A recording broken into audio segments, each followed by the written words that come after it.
You're listening to Redesigning Reality with Dylan Charles and Jeff Anthony.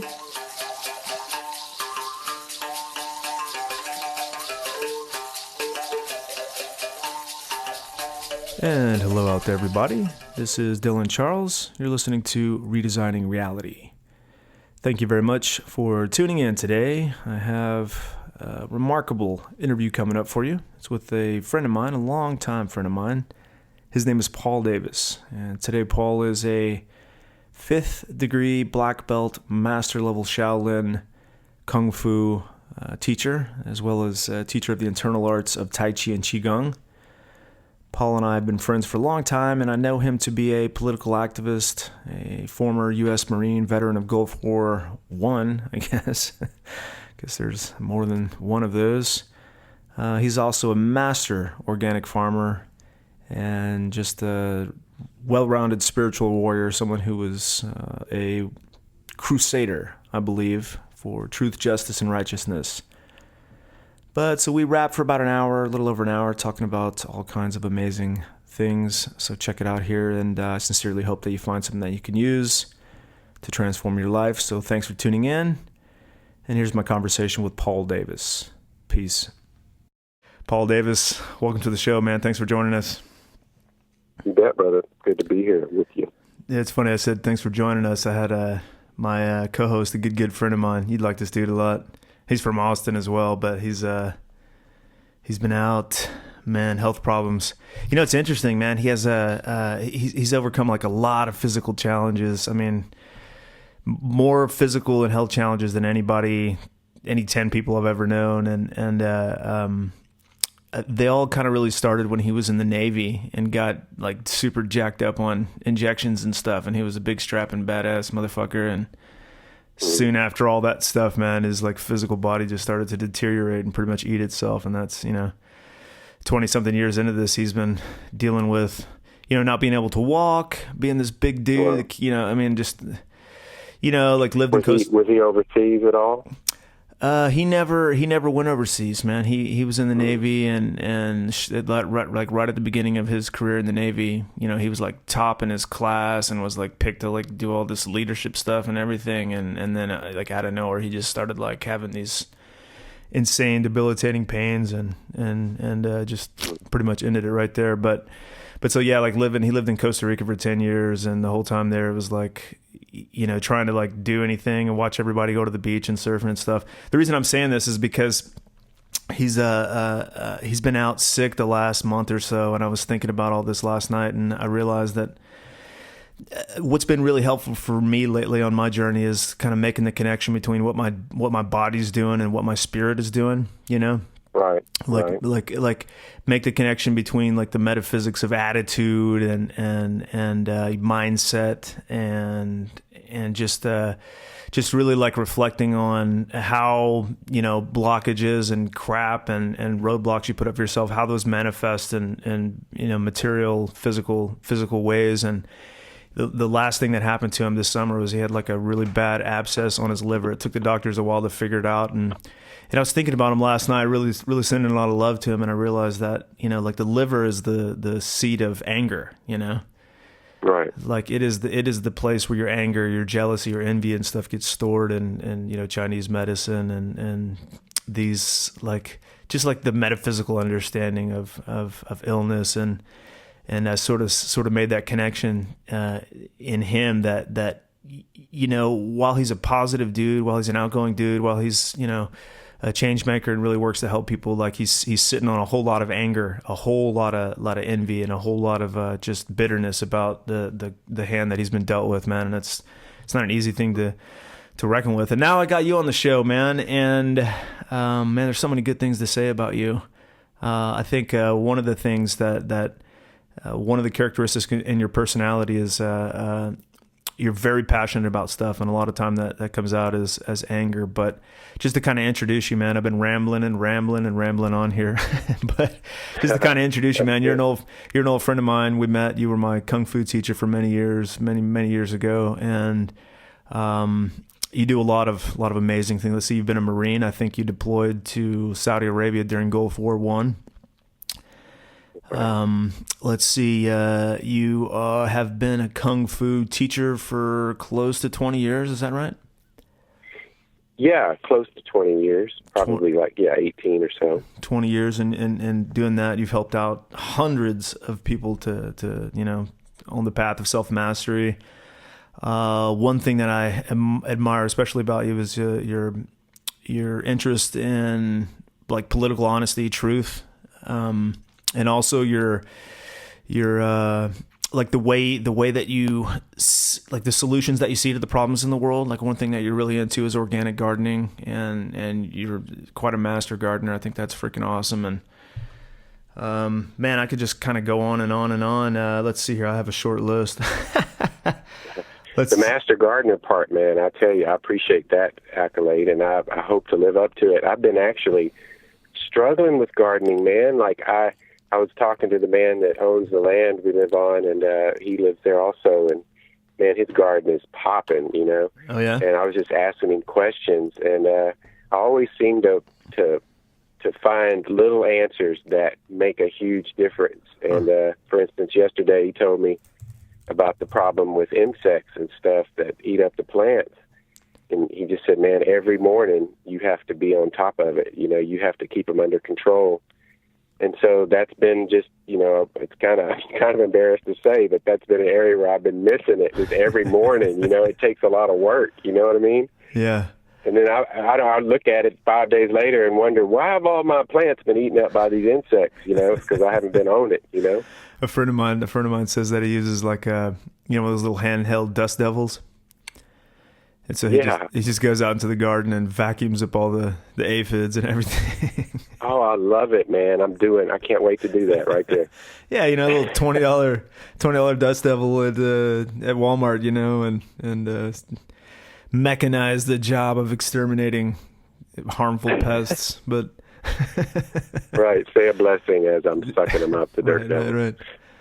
Yeah, man. Isn't that? It's kind of like it's kind of what I feel like too, man. It's like the older I get and the wiser I feel. You know, like I can't escape this possibility that I mean, I know it's true, but this reality that we're kind of like, you know, there's like this luminous being that is us, that's, you know, shot in, you know, somehow pumped into this flesh meat sack, as Carl Sagan or someone put it, and you know, our job is to evolve while we're here walking around on Earth in that meat sack. But once that thing dies, man, we get sucked back into that infinite void that nobody can really put their finger on, man.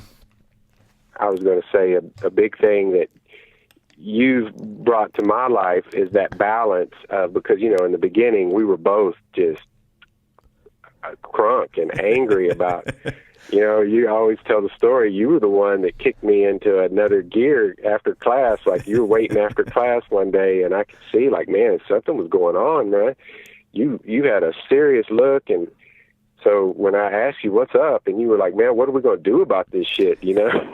And then I was like, right, dude, we got to do something, you know? And, you know, that was, man, almost 20 years ago, you know, not too much shorter than 20 years ago, but yeah, that was probably my big thing has been trying to find the balance within that and not letting it overtake, because it has caused me some health issues, you know, in the past. And I have seen where the anger and the frustration has taken over, and you represented that balance within that over the past couple of years, especially. So I really appreciate that. Yeah, man. Thanks for saying that. That's kind of actually where I wanted to kind of take a good chunk of this conversation.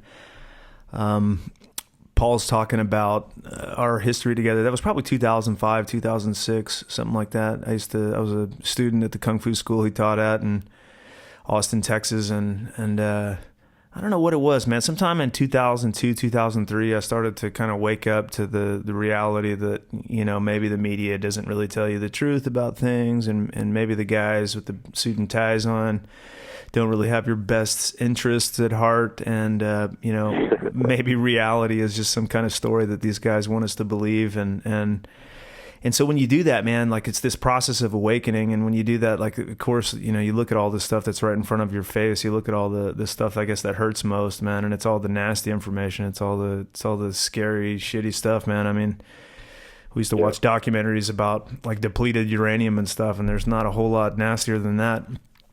So I would come into school like this was back in the day when alternative media was basically just you had guys like Alex Jones on Community Access TV. You had a few websites. Jack Blood, yeah. What was the other guy's name? Robbie. I can't remember.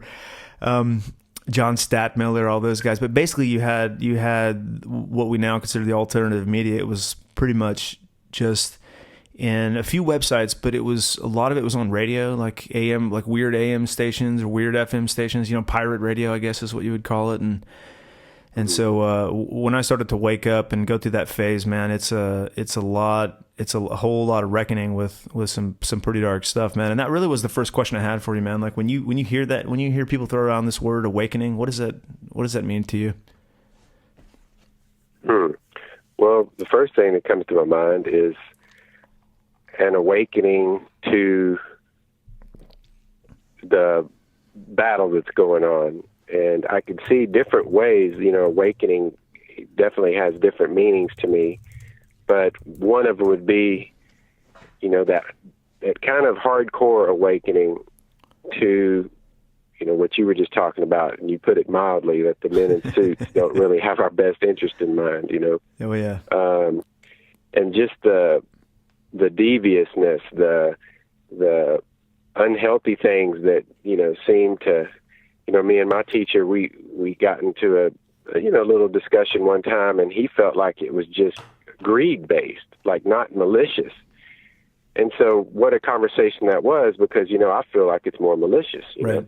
And that's a big jump to think, well, are they doing it just to make money, or are they really wanting you to be sick? Are they really wanting your attention to not be on things of a spiritual growth and betterment of humanity?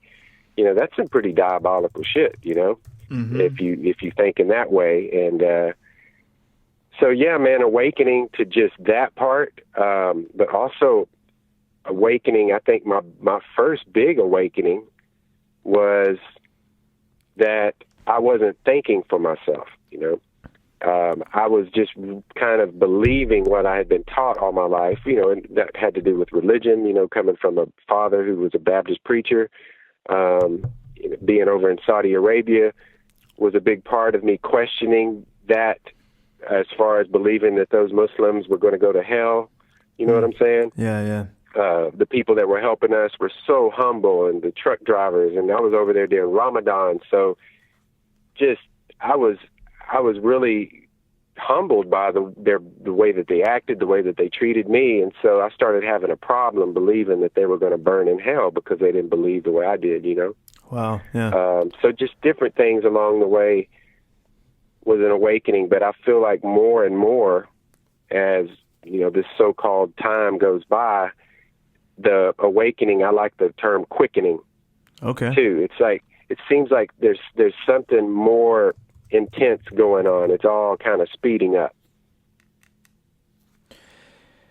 Yeah, I mean, you could see that on the global scale. I mean, gosh, I've been keeping my eye on this whole AI and technology thing, man, and it is accelerating fast. But I also see that happening, and this is the reason why I asked you about the word awakening, because I also see that happening, in like just sort of like the collective conscious. Like people seem to be more receptive to questioning their beliefs and, looking inside themselves to find out, what makes sense, what truths are actually their truths, versus what truths are other people's truths, Yeah. So like that quickening of spiritual awakening too. I mean, things really are moving fast. Right. And what's interesting is it seems like there's definitely, the way the elder put it to me, it's like, the ball, if your ball is rolling in one direction, it's really going to manifest in that direction.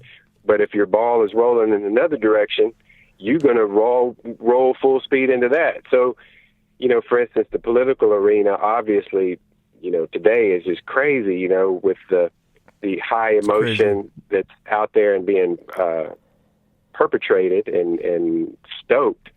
There's some people that are so entrenched in their passion about whether it's, hating Trump, or on the other side, whether it's just total praise and hating the left. They seem to be stuck, because of they're just in that emotion so strong, and their time might be further years down the road to wake up to something, I mean, we were all there in our own way at some point. You know what I mean? I mean, that really, like what you just said there, really parallels my personal experience. I mean, I remember, 3 or 4 years into, my political awakening, I guess, where I was really externally focused and really thought I had a duty and responsibility to alter, to change, to fix what was going on outside of me. And it took me a number of years to really figure out that the key to that was to turn inward and really, like clean up what's happening within me. But that, I remember back then, this is probably 2007, 2006, so right before the Ron Paul things. We got to talk a little bit about that. But right before that, I remember going into work and just feeling like this heavy, just dark feeling, it's like you just couldn't escape it. And it felt to me like I was going through this sort of process of grieving, that standard 7-stage process of grieving that people go through when a loved one or a pet or something dies, and it's that first, like, it's that denial, and I started to see information questioning 9/11 or the banking system or whatever it was, I was like, oh, no way, this couldn't be, that denial. And then, then it moves into that anger. Oh my God, wait a minute, and then that, we have to do something about this. And then, it was kind of, I just felt like I was moving through this long, arduous process of grieving, and right. I see a lot of people, that seem kind of stuck in one of those early phases, Yeah, for sure. For sure, yeah, I felt the same way you did too. It took me, I went pretty far down the path of political activism, as far down as I needed to go, and a lot of that was like you and I kind of, we sort of like got into political activism, I guess, in 2007 or something together. That was when Ron Paul was running for the Republican primary, and we really thought that. At that time I was more focused on things like the founding principles of this nation, and I wanted to protect freedom as it existed on paper for the United States. The kind of freedom I understand now is a lot broader than just that, but so it was about like protecting a constitution and basically looking at this old framework and valuing that above my own personal growth. And so when Ron Paul came about, you and I were working, and you started meetups, and that led to like Tea Party parades and or protests or marches or whatever in downtown Austin. And then the whole Ron Paul thing kind of fell apart. And it's been really, really, after that, I sort of was like, okay, cool. This is the end of the line for politics for me. And I there's a lot more to that story, but so I said, well, what do I really what have I always really wanted to do with my life? What was the vision I had for my life before I got sucked into this morass of evilness, And for me, the answer was I'd always wanted to live in the tropics somewhere. I'd always wanted to, live in like a Latin American culture. I always thought that'd be super awesome just to experience. And so I said, fuck it, man. And I did it. And it took me following my dreams and actually like, living out my own vision for myself to kind of make peace with all of it. And so everything's kind of come full circle. Right. And now I'm able to see how a lot of people are just like really rigidly just trapped in that just ridiculous left-right paradigm, man. And I know that frustrates you to no end, man. Well, I've been trying over these past few months to I feel myself, kind of backing away from that, and not letting it rile me up so much, because man, if that's the game, if that divide and conquer, is working, if I keep getting upset over it, that's my fault, like all I can do is just try to plant little seeds. And then that's kind of what I do now is definitely nothing confrontational, but just because I don't want to argue with anybody or debate. I just don't have that in me, That must be the new you. That must be the new you, my man. I'm telling you, man, it is. It's like, and more recently too, and thanks to my wife for really, bringing this to me through our relationship. It's just the power of our mind and manifesting the world that we want. Yes. And visualizing things of that nature, whereas before that seemed kind of, I don't know, a waste of time or foolish. Like, you got to be in the fight, you got to be trying to do this, that, and the other. And now I'm realizing more that not that there shouldn't be those people doing that, within the structure of politics or whatever. I'm glad that they're doing that. But for many of us, it's more on the spiritual level and just really putting our intentions and thoughts towards a certain direction that we would like to see humanity go. Man, I'm so totally on the same page with you with that. But I want to back up to something that you said. You said you don't really, care to argue or debate people or stuff anymore, man. And I just, for those of you listening out there, if you don't know Paul today or Paul 10 years ago, man, Paul's a badass. He's a badass motherfucker, man. Like, I've seen you in some heated conversations. You're the guy that would be at a march or something, and there would be some, arrogant looking cops all decked out in their BDUs and stuff, and, keeping the peace. And you had no fear walking right up to these guys and telling them what you thought about, their role and setting up and enforcing this police state and keeping all the cattle in line, man. And I remember one time specifically, man, there was at the Texas State Capitol, man, there was a hearing about, I can't remember if it was toll roads or... Yeah, it was toll roads. Probably toll. I mean, I remember you spoke at a conference about toll roads, but I remember one time actually inside the Texas State Capitol with you, and we were in a hearing committee room or something, and it was a big... late night. Late night? Was it late at night? Like, I spoke at that one that had to do with setting up drunk driving checkpoints. Net.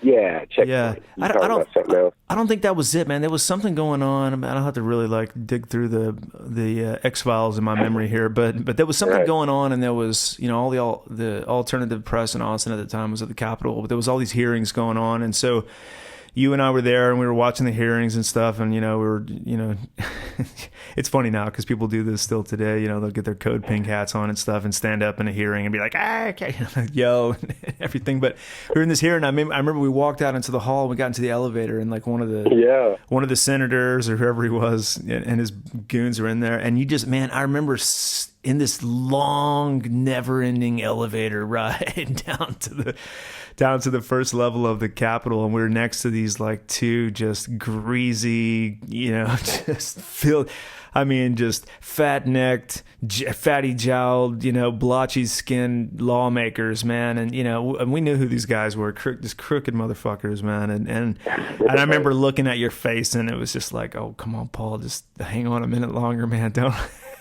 unload. Right, and dude, you were the one that said out of the blue, so you guys for toll roads? Oh, yeah.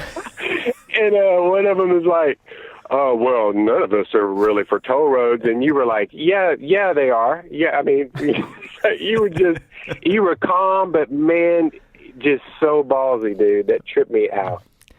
Yeah, a lot of times, I've gotten myself into conversations with younger people, just through the work with my blog and stuff, and there's a lot of really passionate young people out there. But, I'm 42, man. You're a little old. You got a few more years on me, but, there's a lot of kids, and I still call them kids, man. I sound like an old man. A lot of younger guys and gals that are out there, and they're just kind of coming into that awakening, and they're at those early stages where they feel like, we have to do something, we have to get involved politically, this and that. So I've had a number of guys ask me what I think about, getting involved in politics and stuff, or I think it really mostly centers around voting, and I'm like, I won't do it, man. I've already given that system as much of my energy as I care to give, and.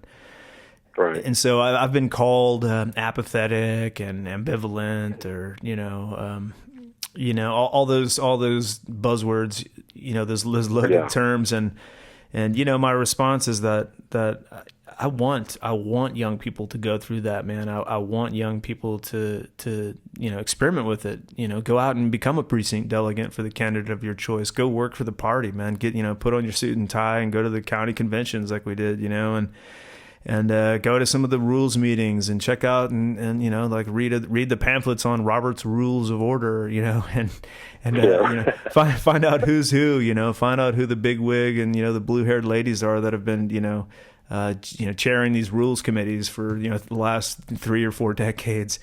You know, like without that understanding, you don't really know if it's the place for you. And so, like, some people belong, like you said, in that arena, you know, fighting that particular fight. I figured out that wasn't really where I could do the most good personally, and so I moved on. But right, I think like political activism is really, really important for young people. But man, it just what I see today is it's such a like there's this false dichotomy that exists as this really, it's a trap, you know. Like I see very few people able to even look at the other side of the aisle, even consider the arguments or the position of the other people, you know. And it's like once you get involved with the Democratic Party or the Republican Party, it's like you know, like they expect you to be all in, you know, team players, you know. And it's just like, right. So yeah. It is such a paradigm, and that paradigm, they got that on lock, you know. It's like, and you get involved in that. If you're not aware, you know, we have some friends, you know, like Heather Fazio and different people that are doing some really good things, but it is so taxing. You know, you have to be prepared to literally, you know, have a wall of light around your soul, because it is just soul sucking. And so, yeah, man, it is. It's like judo. You know, I always say it's, you know, judo is good about applying a push, and then when you react to that push, they use your reaction against you. Right. You know, to dominate you or to put you, you know, on the ground. And I feel like that's that classic thing that they're still doing very well. And of course, with this, you know, presidency and everything that's going on around it, it's really putting people into those, you know, divided up into 1 or 2 boxes. And you know, I was thinking yesterday how socialism, it's such a humanitarian sounding thing, right? I mean, why? Well, I would love to have that. It sounds so great, you know, and it's just the danger of realizing that when you put people in suits in power and what government does, you know, it's a trap, like you said. You know, if we could have socialism from the neighborhood up, you know, from the people up, that would be a good thing, you know. But if it comes from the top down, good luck in finding your benevolent leaders that are going to do that, you know. And it's not just about one person, as you know. It's just about the whole system. Yeah. It's like the whole system has to be changed. We have to come up with a new system that's based on humanitarian principles and guidelines. And also with some, I think voluntarism has to be at the basis of a humanitarian society. You know, you can't force people, you can't legislate good behavior, as Ron Paul used to say, you know. Yeah. There has to be this voluntary aspect involved in it. So, you know, what's frustrating is I think people like me and you and, you know, maybe 5 others could sit down at the table, spend, you know, however much time, and man, we could come up with a system that is so much better than what we have, you know. Oh yeah. Yeah. I don't even know where to go with that, because, you know, like I like to read history, you know. Like one of the formative books that I read back when I really started digging into reading in my early 20s was a biography about Joseph Stalin.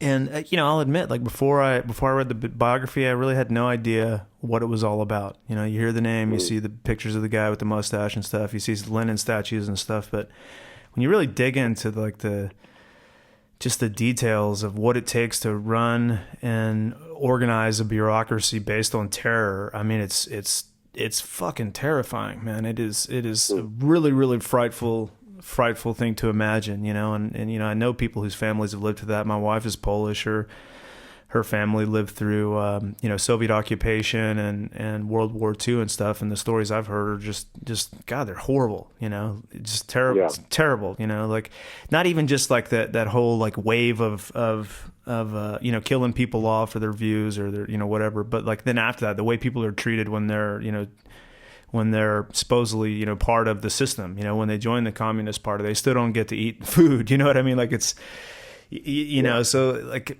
to see everybody turn these days into whatever ism, fascism, socialism, whatever. I'm just like, oh God, here we go again.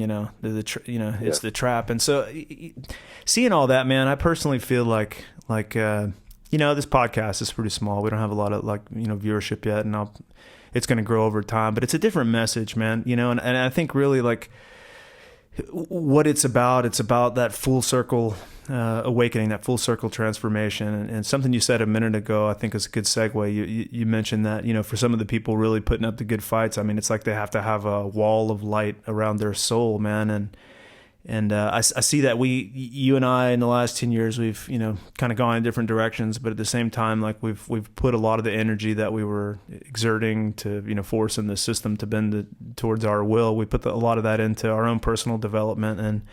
And that's one of the things I find just really fascinating about you is the multi-dimensionality of your take on what's going on in the world. I mean, I asked you what awakening was, and that kind of led to a little bit of the political awakening. But tell me more, like what your thoughts are on the spiritual awakening, and that can include things like your understanding of some of like the esoteric history or the hidden history and stuff that I know that you're into. Well, I like to kind of put it like, as our solar system is traveling through the cosmos, we come up in different neighborhoods, and that neighborhood that we're kind of entering into, and, you could look at it as maybe a particular bandwidth of, cosmic light. Right. It's conducive to something that's a finer spiritual substance, I think. A refining, the Hopi prophecies called it the purifier. And I really like that term purifier because it connotates both destruction, but also a phoenix rising up out of the ashes thing. Okay. And that just sums up to me perfectly kind of what's going on.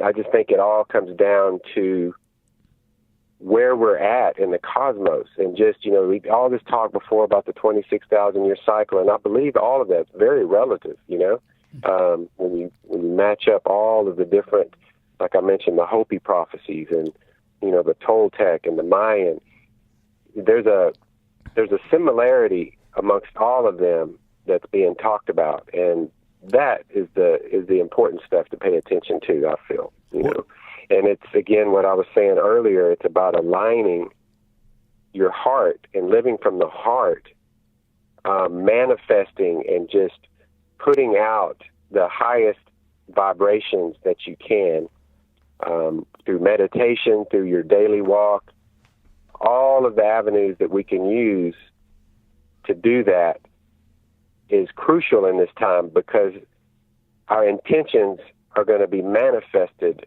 more quickly in this period than we've seen in like 100 years ago or 50 years ago. Yeah, you know what I'm saying? I do. I get that feeling too. I mean, what was I listening to the other day? It was, it might have even been, I think it might have even been I was listening to a segment of Elon Musk on the Joe Rogan show. There was also a book I was reading, but he was basically talking about, I think that was him, but he was talking about the idea was that, I mean, we're literally, through technology alone, this is just looking at the technological aspect of it. Like, we're close to the point where, let's say right now you have 3D printers and you could say, oh, I have an idea, and you can go in and you can program the software of your 3D printer, and that 3D printer can make up some crazy, fantastical, mathematically some mathematical geometry, geometrical object that cannot possibly be manufactured in any other way but with a 3D printer, and that comes from your mind and it manifests in your hand in a relatively short period of time. But we're quickly moving into the phase where you'll be able to think about that and it'll just start printing out on the 3D printer, Wow. But yeah. like as above, so below, as within, without. And so, I mean, what you're saying is that on the spiritual plane and in the spiritual dimension, that same sort of quickening is taking place. Man, I totally feel that in my own life right now, very strongly. Yeah, I do too. I've there's just been a lot of things that's happened over the past few months. Just us moving here to Fayetteville, Arkansas. It's been a year now. Mm-hmm. That's been a big part of it. It's just such a different energy here in this part of the country, different from Austin. How so, man? Like, can you describe that? Because that's fascinating to me. Well, for one, it's a lot less intense. Yes. There's a energy in the city. There's an energy in the air in Austin, and through all the means that it's there, just by sheer numbers of people. But the hustle and bustle, man, I mean, you just feel it strongly. And here, it was just like the dial just got turned down, like from to just, and it was interesting. I'm pretty sensitive to altitude, and I think our highest point here is like 1,400 feet. Austin's like 900, so it's not extremely different, but enough for me to have to adjust to that.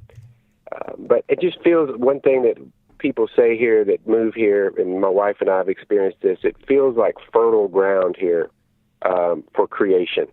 Interesting. That's just it in a nutshell. Like, whether you want to create a business, whether you want to, be more spiritual in your meditation, it all is fertile ground here for that. That's so interesting. It's pretty interesting. So just for like a little background out there, folks, like myself, I'm from Austin, Texas. I lived there for 32 years and left Austin in 2008. And you lived in Austin for probably 20 years or something, right? I mean... Yeah, I got there in 93, just after the Marines. So yeah, 25 I got out of the Marines. Mm-hmm. Yeah, 25 years. That's crazy, man. Like, I left Austin and moved to a small town on the Northwest Pacific coast for a little less than a year. And then I moved to Costa Rica, and it was like, you talk about turning that dial down. I mean, you've been to my place. You went and visited me in Costa Rica, and the dial is way down. I mean, like, way down. I mean, sitting on the porch and looking for something to do, and a dog walks by, and it's worth talking about. Look, there's a dog walking by. But it was interesting to me because it's like that first year that I got out there in that space and that dial was still turning down. I was like, my aptitude was still geared towards the city, and it took me a while to decompress. But that first year I went back to Austin. I hadn't been to Austin for like a year and a half or something, and it blew my mind, man. Like, just being in there, the intensity of the energy, the hustle, the bustle, like the pace of things. But what I also realized in meditating on it some was that, like, Austin's kind of a unique city in that, it's pretty much a standard American metroplex now. I mean, you got the strip malls and the sprawl and the shopping districts and all that kind of stuff. It's kind of sad to see it, becoming so homogenized. But Austin's unique because it's the political center of Texas, and Texas is a pretty powerful place. I mean, it's pretty. Right. So you have the Capitol there. You have like everything associated with the lawmaking class. For some reason, Austin has a really intense police presence. I think it kind of defies its liberal. Like, people view it as like a liberal place, but it's very much a law and order place, which I think it kind of defies its reputation. But there's like the police presence there is just really like overwhelming. You can feel it. I mean, I-35, man, there's freaking cops everywhere. You feel that buzz that you're always being watched and monitored.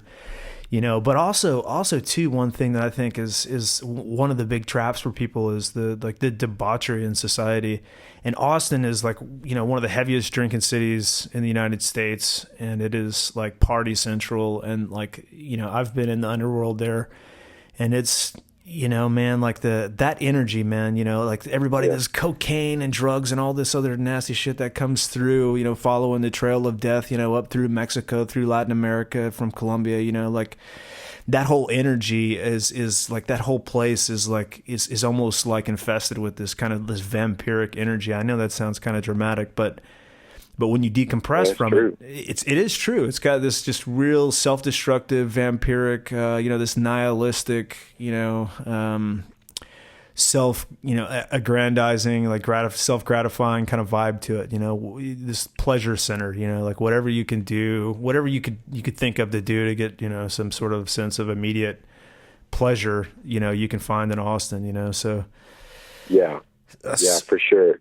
It's interesting. So that, you know, so that sort of gets into like the metaphysics of space, you know, like what can, you know, how does a place affect one's consciousness, you know? Right. You know, you posted an article, I think recently, you know, about this new 5G shit. Oh my God, man.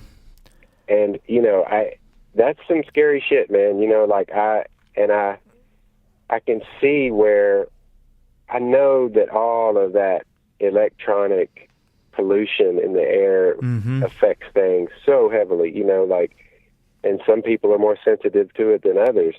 But, you know, you're talking about the buzz in the air. And so in those cities where you got so many concentrations of cell phone towers and so many of those technological things going on, man, it just is. It breeds this environment that we're talking about. You know? Yeah, I've thought about that a lot, man. Because, you know, there is this sort of very real, you know, I don't want to call it helplessness, but like, it's, you know, like I'm not empowered to go take down 5G cell towers. You know, that's a crime. Yeah. You know what I mean? Like if I want to end up in jail, I could take that route. You know what I mean? Like I don't have control over that. You know, I don't have control over a lot of things. I don't have control over things like the GMO foods. I don't have control over things like fluoridated water. I don't have control over things like air pollution, or you know what I mean. So it's chemtrails, whatever it is, you name it. And so I mean, talking to some of my friends down in Costa Rica, you know, who were, you know, very, I don't know, studied or versed on all this kind of stuff. You know, it's like, what I realize is that there's people out here that operate at the highest levels right inside the thick of these environments. You know, like there's really awesome, amazing people all over America that are sitting right in the, you know, the Wi-Fi baths, you know, the electromagnetic radiation. You know, they're right amongst all the fast food joints and the food deserts and everything, you know, and they're able to like just brush it all off. You know, it's like they have that, you know, wall of light around their soul, if you will. And to me, that's a super fascinating idea, because it means that we actually have like, it means that it's possible that we actually have the ability to like grant ourselves immunity to some of this insanity. You know what I mean? Right. Kind of transmute it. Yeah, totally transmute it. You know, and I mean, really, when I really start to ponder that, I get into this weird territory of like, oh my God, how powerful are we? You know, and then you get into belief systems and stuff, and that's why I think this conversation is super important, because back in the day when I was really torn up with anger and grief and all this stuff over the political stuff, I mean, I was basically borrowing information from people to create belief systems about the world that I live in. And those belief systems were largely, if you could put these you know, these type of beliefs onto a spectrum, with one side being the world is out to get me, and the other side being that the world works for me in my favor. You know what I mean? Like, right. This, you know, this pendulum, you know, so it was forcing me to construct all these belief systems about how dangerous the world was, how you know, how unsafe it was here, you know, how the cards were stacked against me, how the powers that be were working against me, man. And you had mentioned something at the beginning of this talk about how some of this manifested in physical illnesses, and for me, man, I'm really starting to understand this more and more as I grow here, but like I made myself sick, like literally physically sick, like almost dying sick, by being so concerned about all this stuff that I could not control. But what I'm realizing now is that if I flip my view of the world and I say that, okay, the world is now working for me, it's working for the best of my interest. There may be all this bad shit going on, but like all of that is there for a purpose to help me to evolve and rise up above it and all and everything, you know? Like it tweaks my belief systems and it makes it to where like, oh, okay, maybe it's a GMO apple, but this fucking thing can't hurt me, you know? Like, right. You know what I mean? And so I see that. I think that's really like it's such an empowering place to be, to realize that like everything that's presented to you is an opportunity for growth and spiritual growth and just like overcoming, you know? So what did you mean by like the like some of the physical stuff? You said some of the stuff made you physically sick, man. What are you talking about there? Well, you know, a big one, man, is just depression. You know, like I realized how. I remember before Melissa and I got married, and we were talking, and she mentioned something about the future. We were talking about the future, you know, our future, and when she said something about living a joyful life, there was this part of me inside that was like, a joyful life? Yeah. Like, how I am so far away from being able to see myself. This was a couple of years ago, you know? Yeah. Let go of the pain and frustration that I was feeling about, you know, the state of humanity, how do I get to that joyful place? And I feel like I'm starting more and more to, you know, go past that veil. You know what I mean? And it's interesting to sit back and watch it because, you know, there definitely is some depression. You know, there's a very clear, like you just, you know, expressed, there's a very clear duality that you can take. And one is, you know, oh shit, you know, the world is working against us, Yep. You know, these diabolical forces, these satanic forces, however you want to look at it. And it's a fight. And then the other part that can choose, you know, happiness, and that can choose to put your thoughts and everything. It's hard. I know you've experienced this too, because I feel like you feel like you're turning your back on the fight or the struggle, you know, or you're burying your head in the sand and just not, you know, fingers in the ears, la, la, la, I'm not going to think about that kind of stuff anymore. It kind of feels like that, you know what I mean? It can be perceived that way, yeah. Yeah, and so for me, that was a part of it starting to wake up to the fact, like, hey, you know, the battle isn't about, the fight isn't about, you know, fighting against something. It's about creating what you want to create. That's living in an empowered way. Boom. And you're actually helping the larger cause by doing that. You know, that's the kind of the paradox, you know. The quote from Bruce Lee comes to mind. It's the art of fighting without fighting. Right. You know? Yeah, that's some deep shit. You know, it's like, it's really some deep shit, and emotionally, psychologically, it's deep too, because, you know, our ego and our brain, our mind is dealing with this, you know, left-right duality thing going on. I don't just mean politically left-right, you know what I mean? Mm-hmm. Yeah. But truly living from the heart, you know, and it sounds so cliche-ish, but to start to grasp more and more and practice more and more about what that means to live from the heart, man, I think that is not the only, but one of the biggest solutions that we could try to bring about. Man, I don't know if you realize this, but this is one of the real reasons why I wanted to have you on the show. I mean, whether you realize it or not, like I really consider you to be one of the role models of living from the heart.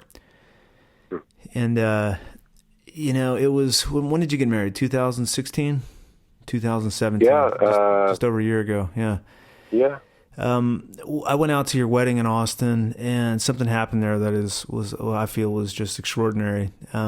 We had a, you know, typical American dude's wedding is a bachelor party, and the guys go out and get into as much trouble as they possibly can. But yours was a lot different, and I really appreciated it.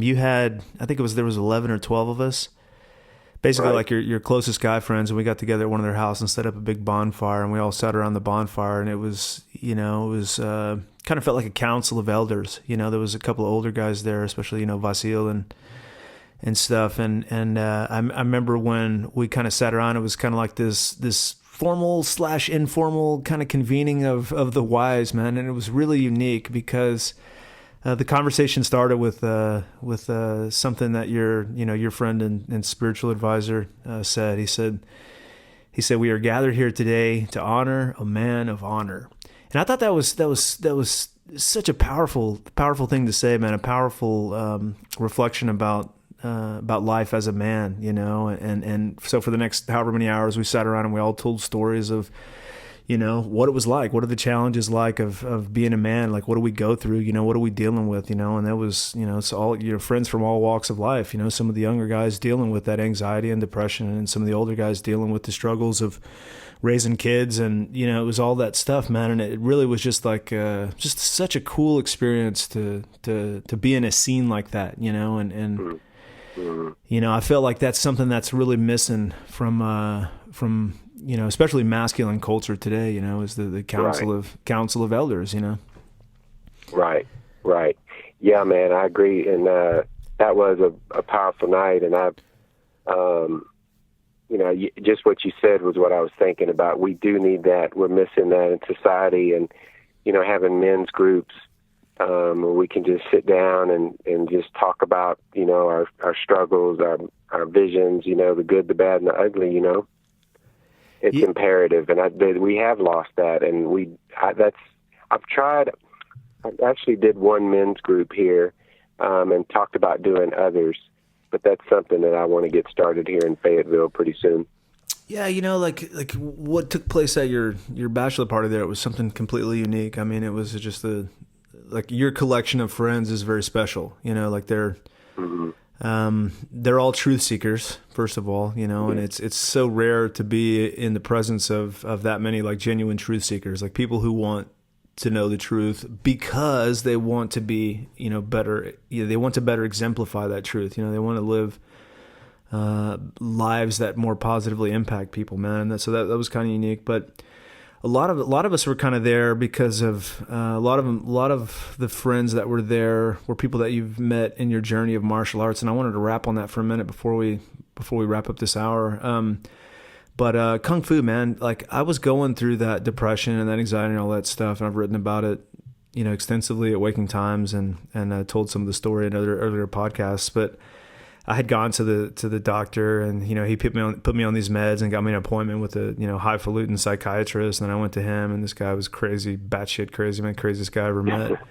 Literally a mass murderer. I mean, the guy was literally told me he has killed thousands of people in Vietnam as a fighter bomber pilot. But he wanted me to take 7 different prescription pills every day. When I was 26 years old, every day for the rest of my life. I was like, you're fucking crazy, man. But the thing that really saved me that just happened to walk into my life was Kung Fu, man. And what it really did is it put me on a path to self-mastery.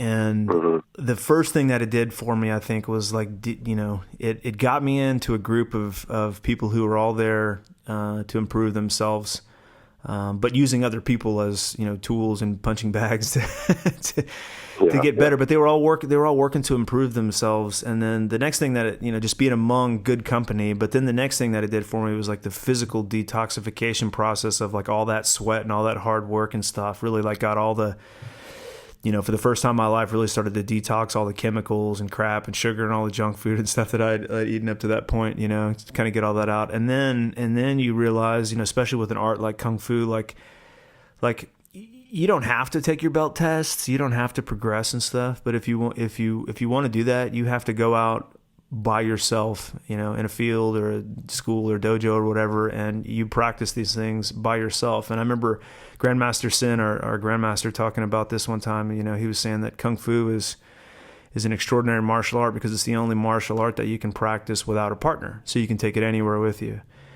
Right. So you're a 4th degree master level.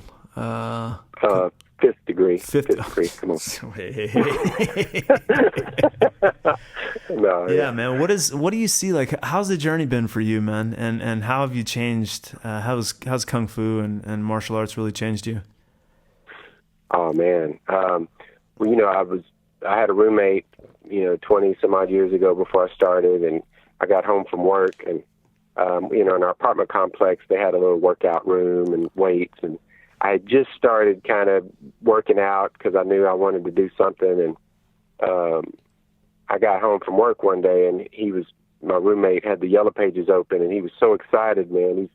He's like, man, we got to get into this Shaolin Kung Fu, man. This is where it all started, And I mean, he was just so hype about it, and I was like, wow, that is a perfect idea. It was like, ding, for me. I knew that this was exactly what I was looking for. So I ended up going to try out the class, and, it was really just love at first experience for me. And I knew pretty quick, I'd say definitely within a year of training, that this was something that I had to do for a living. I wanted to make my living teaching martial arts. So I think it's so well-rounded, just every class is almost its own, obstacle you pass. Every class is a test in its own way, even though there's not somebody with a clipboard, like when we do our formal belt test, but every class is an accomplishment that you feel like that you went through. And there's some community involvement there too that you're getting fulfilled, because, if you go through a hardcore workout with, 4 people, when you get done, you have a camaraderie with those 4 people because y'all made it through it, you know? And then just the support of each other, like, because it's not like every day you go to class, you feel like just giving it your 100%, full on power and everything. Sometimes we kind of back off and slack off, whether we got an injury or we're just not feeling it that day, Yeah. It's just such a growth process. And I wrote an article years ago to my students. I don't know if you were still around at the school, but it was about martial arts and your ego. Okay. And how martial arts is a perfect opportunity to have your ego up in the limelight for you to deal with. Whether it's you seeing your limitations in how high you want to kick or how long you can feel powerful, doing timed bag work, or whether you're sparring somebody and, they get the better of you. Just so many opportunities for you to come to terms with that part of life, Man, that is so true. I trained with you guys at the Shaolin School for many years. Made it to first degree black belt level, and then my just like adventures took me in different places where I was tried out different schools and different other different martial arts and stuff. And then in the last couple of years where I've been taking Brazilian Jiu-Jitsu, and it's totally different than Kung Fu. Like what I really love about Kung Fu is that it has both the external arts, the hard stuff, the fighting, the punching people in the face and all that good stuff. But it also has the whole system of internal arts, which I still practice quite a bit. But man, you mentioned the ego, like, man, in jiu-jitsu, like, there is no room for your ego. Right. I was in class just last week actually, and I was coming off of a pretty serious injury and getting back into it and starting to feel strong and starting to feel like my confident again. And so I was rolling with this guy who up until that point, 6 months earlier before I got injured, I was always like whipping his butt like no big deal, And he started about the same time that I did. And as soon as I started rolling with this guy, I was like, holy shit, this guy's he's gotten better, Yeah. And so it was an interesting experience, man, because I got into a position to where I wouldn't, I was fighting it too hard, and he basically got me in a triangle hold, and long story short, he choked me out in a triangle hold, right? So I had to submit, and I could tell the dude was just like, hell yeah, man, I finally got that guy. I could tell. And I went home, man, and I just being really present and aware of my feelings. I was like, man, I feel pissed off. I feel angry, dude. Like, that guy fucking beat me, man. And I was like, okay, I know these feelings. I know what's going on. This is my ego. So I went back to class just this last night, and I was like, okay, cool, man. I'm leaving my ego at the door, And I made a purpose of rolling with this guy several times, man. He beat the living snot out of me up and down the mat over and over again. And the difference was I had a smile on my face, and I took it as a lesson. And when it was done, I'm like, man, you are getting good, bro. And so,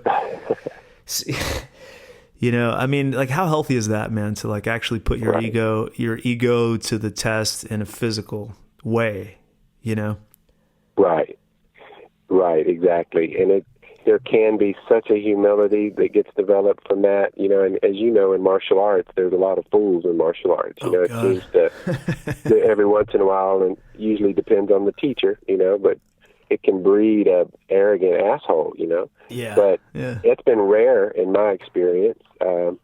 I've more often run across, people like yourself who become more humble. It's such an interesting paradox that the more you develop that part of yourself, the less you feel a need to prove it, You had mentioned a word earlier that's been kind of a big word for me in recent months, because I'm pretty much, like, to be honest with you, man, I'm going through a really big stage of personal growth right now. It's probably the second biggest. I mean, it's really, really big. Like, there's a lot going on for me these days. But one of the words that came up for me a few months ago was the word sensitivity or sensitive. Mm-hmm. Man, and like you go to the school, we look like tough dudes and this and that, like you're up there with your 5-tip black belt on, you know what I mean? But you had mentioned that, something about sensitivity, that you were sensitive. I mean, what does that mean to you, sensitivity? Oh man. Well, I would even say I'm hypersensitive. Okay. And that's what my, teacher, you mentioned Basil earlier, when we first met and, went through that, that boot camp, so to speak, that spiritual truth, lovingly but harshly coming at you, stuff. For me, I'm sensitive in an empathic way, for sure. Like, if somebody's next to me and is going through something, I can feel that energy in them. Now, I'm not trying to say, I can read their mind or nothing like that, but just the general feeling of a lower vibration or a higher vibration, pressure, things. I'm sensitive to that. But, be honest that emotionally sensitive too. It's been a big part of my growth over these past few months is to really get to my childhood, to some experiences in my childhood that I didn't quite, put to be the root of why I am sensitive in certain areas. You know what I mean? But like, man, if somebody, you talked about the police thing earlier in Austin, like somebody abusing their authority or power over me just makes me irate, dude, Like, I can't, there's some part about me that I can't handle that. Arrogance is hard for me to handle, too. It's so off-putting to my spirit, But I'm trying to work more and more on controlling my emotions because, if somebody else can push my buttons and so-called trigger me or whatever, then who's in control of that? You know what I mean? It ain't me. Yeah. And so I'm trying to get more and more control over my reactions, even to the more subtle parts. Like we were talking earlier before we got on, you started recording, just about something that's going on today. It's a perfect example, kind of what you went through with the jiu-jitsu guy.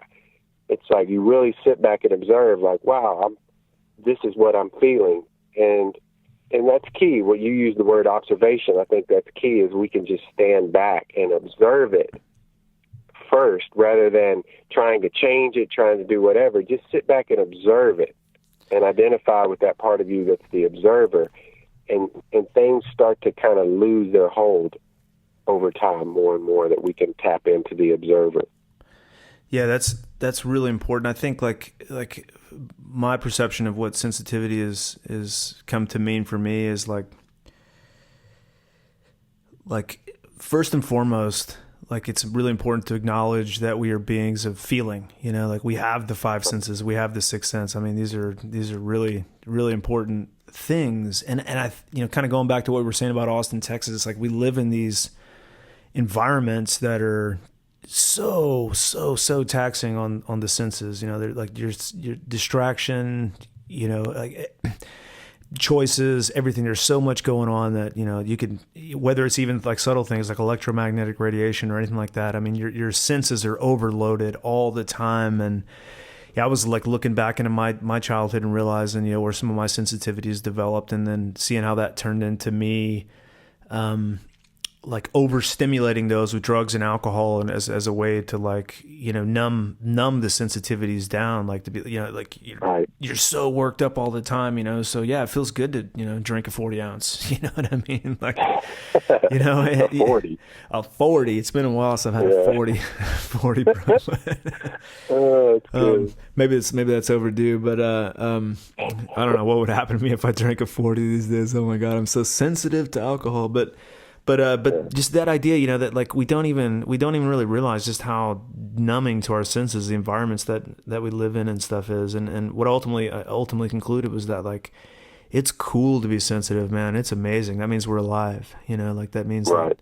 that means that we are feeling, and when you're, I was talking to one of my elders, one of my teachers, about this, and I said, well, what do you think the opposite, the flip of the coin to sensitivity is? And, we talked about it for a while, and he was like, well, maybe it's not insensitivity. You're still feeling things, but maybe the opposite of sensitivity is lack of awareness. Right. Right. And I thought that was really interesting because it really hit home for me that like so many of the things that were that I was doing to myself, I just was basically like just trying to control my level of awareness about what was going on, man. So that's such a deep one, man. Sensitivity. Man, we've already chatted for like an hour here. It's how the podcast goes, man. I'm telling you, man, you hit record and then an hour's over. It's yeah, well, especially me and you, man. It's so easy to do, man. I had one other thing that I really wanted to talk to you about, and it might be a bigger can of worms than we need to get into today, man. We could do this any time you want, but you're a seeker of the truth, man. You're always sort of impressing me with your knowledge of ancient history, hidden history, and really there's two more things I wanted to get into, but you're very outspoken about your support for the Black community. You've written a couple of articles for Waking Times about racism, and full disclosure, you can't see Paul; he's a white dude. And I can tell that like the race issue is one that really hits home for you because of your background and stuff. And then the other thing I wanted to talk to you about was that your connection to like the indigenous cultures in America, and how that sort of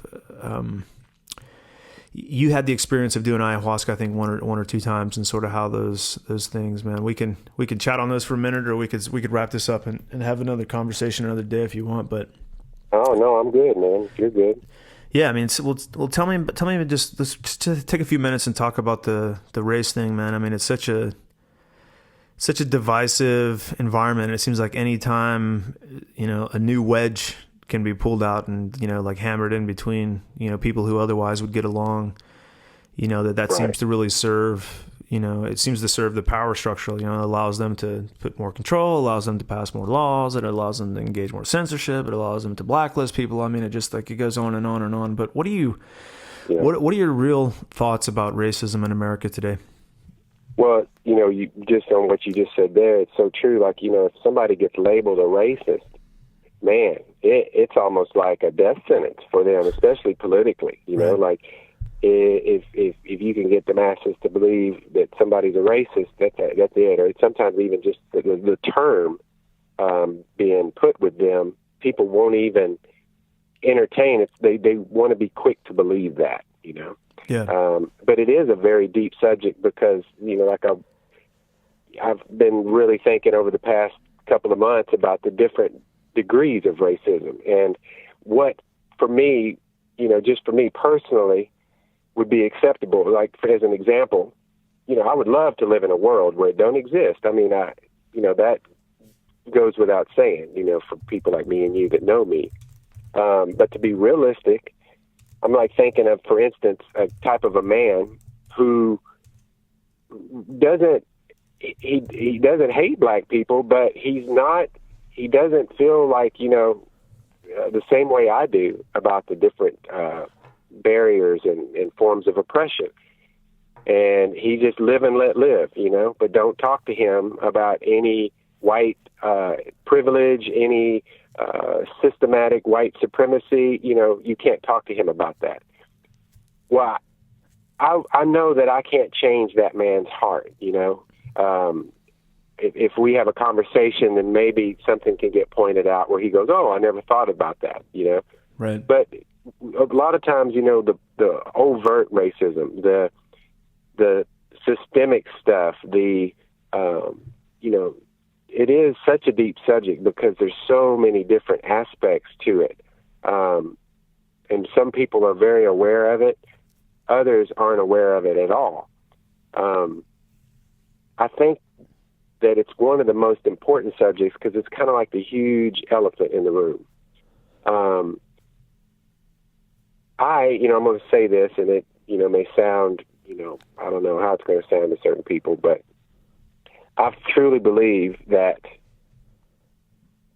the powers that be sought out a long time ago to subjugate people of color, particularly the African race, and also women.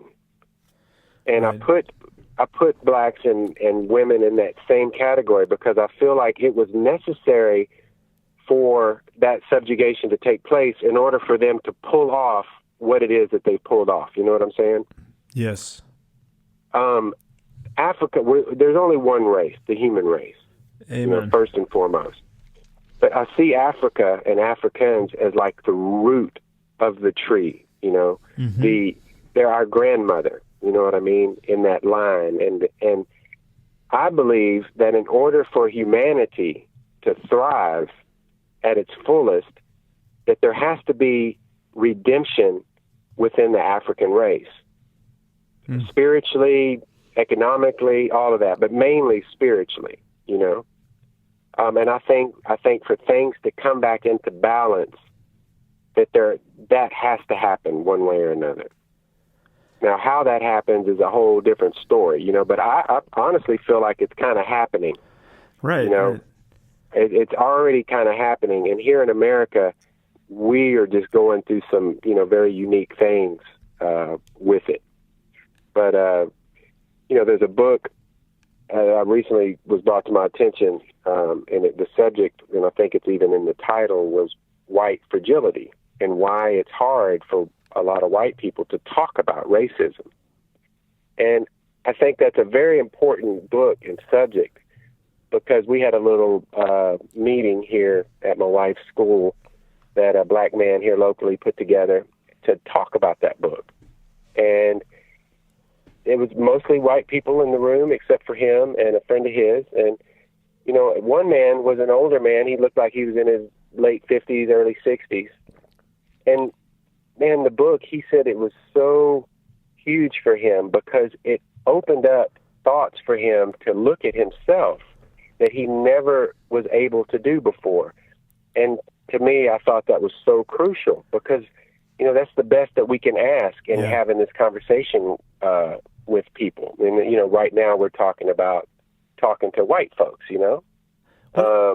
What is... The black folks have their own conversation that needs to be had amongst their leaders and elders and the people in the community that can say, okay, now we have to talk about, what's going on within our community that we can deal with. You know what I mean? So I feel like my job is to talk to white folks and say, hey, let's have this conversation. It's uncomfortable, but let's look in the mirror and then look out into society and see what all has gotten us to this point that we're at now. You know what I mean? Man, I want to ask you what white fragility even means. I mean, like, because because I'm on the internet all the time blogging and stuff, and I came across a website. It was some website about feminism, and it was just like, whoa.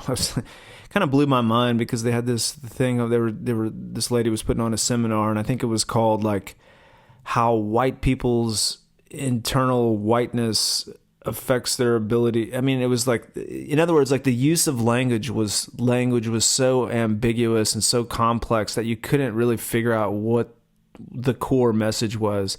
And so I'm kind of in this weird territory with the conversation, like the way the conversation's going these days about these issues. Like, there's new terms, you know, I mean, like even take like the gender thing. There's all these there's some like cisgender terms and all this crap that people are coming up with. But like, I mean, can you simplify that? Like, what is white fragility? Like, what does that even mean? Well, I feel, we were talking about sensitivity earlier. Okay. And I feel like in a nutshell, that's the key word. But, oftentimes when we're sensitive about something, we can be defensive. You feel me? Okay. Whether, I know with me and my experience, like, certain things that I've been sensitive about, maybe within my marriage, when it's brought to me from my wife, I can tend to be defensive about it, or I have been defensive about it in the past. Certainly, that's universal, yeah. Yeah, and I look at this race matter, subject matter, almost in the same way as like if you go to a relationship or a marriage counselor. Okay. You're having problems in your marriage, it's just kind of not thriving, and there seems to be some things. And so you sit down with this counselor, and both sides have to be heard. There has to be a point to where there's no blame put on. You have to somehow get beyond that and truly be able to listen to what your wife is saying, and then you might be able to go, oh, okay, now I understand, because I'm not so defensive about, oh, it's my fault and all of that. You understand what I'm saying? Right. So to me, the white fragility thing kind of stems from that.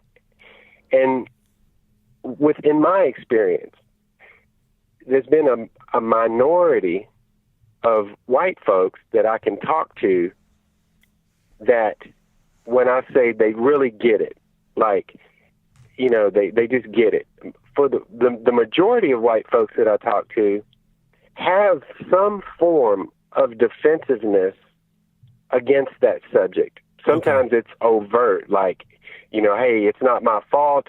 I'm tired of feeling guilty, because as you and I both know, and that's what makes this conversation even more tricky, is that's what the media loves to do, is to stoke the fires of that blame and white guilt and all of that. So they use it to their advantage. So people might become even more resistant to this subject because of that too, Because I totally acknowledge that part exists too. Like, the media is really big on trying to manipulate, the so-called white guilt thing.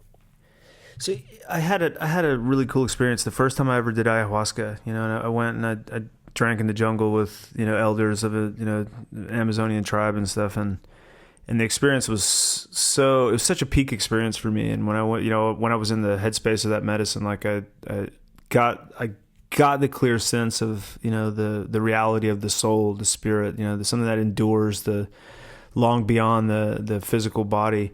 And man, it really shook me to the core. And I remember for weeks, literally weeks, months, even maybe afterwards. I was living in Costa Rica at the time, and I remember seeing, like, looking at everybody, brown people, black people, old people, young people, everything. And I could almost like see, I could almost see past their skin color in a way that I never had before. And they all just felt like really like special, important beings to me. And I remember it just used to crack me up. I used to laugh. I'd be driving down the street and I'd see some old lady walking down the street, and I would, I'd be like, my heart would just gush open with just joy of how beautiful she was. It was this really, really interesting experience. And I think that's really affected like how I look at this whole conversation, because, that was 7-8 some years ago. And this conversation is really starting to be, a big and important one, And I just like, I wonder if it's possible for more people to have, that awakening to that understanding, like you mentioned earlier, that there's really only one race, the human race, like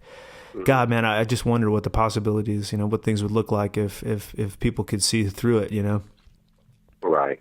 Oh man. Well, I think we're headed that way. I think it's probably going to get worse before it gets better. But part of that whole purification and quickening that we talked about earlier. Yeah. I think that's part of it. That's going to be part of it. Well, man, I got to go pick up kids from school and stuff, but I really enjoyed talking to you, and I could think of a big handful of other things we could get into if you ever wanted to do this again. So I really appreciate your time today, man, and thanks for being such a positive influence for me in my life, man. I really appreciate it. Oh, man, well, I feel the same about you, brother. You've been an inspiration to me from day one, and that's changed its colors over the years that we've known each other, but I respect the hell out of you, brother. Love your family, and I'm proud of what you're doing. Right on, man. I really appreciate hearing you say that too, man. And have a sweet afternoon, brother, and we'll talk again real soon, okay? Yeah, man. You too. Much love.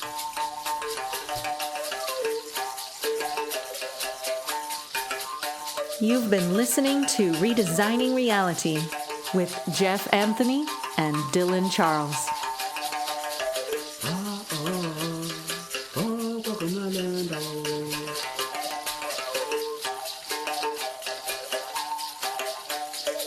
Tukabanya mokabonya.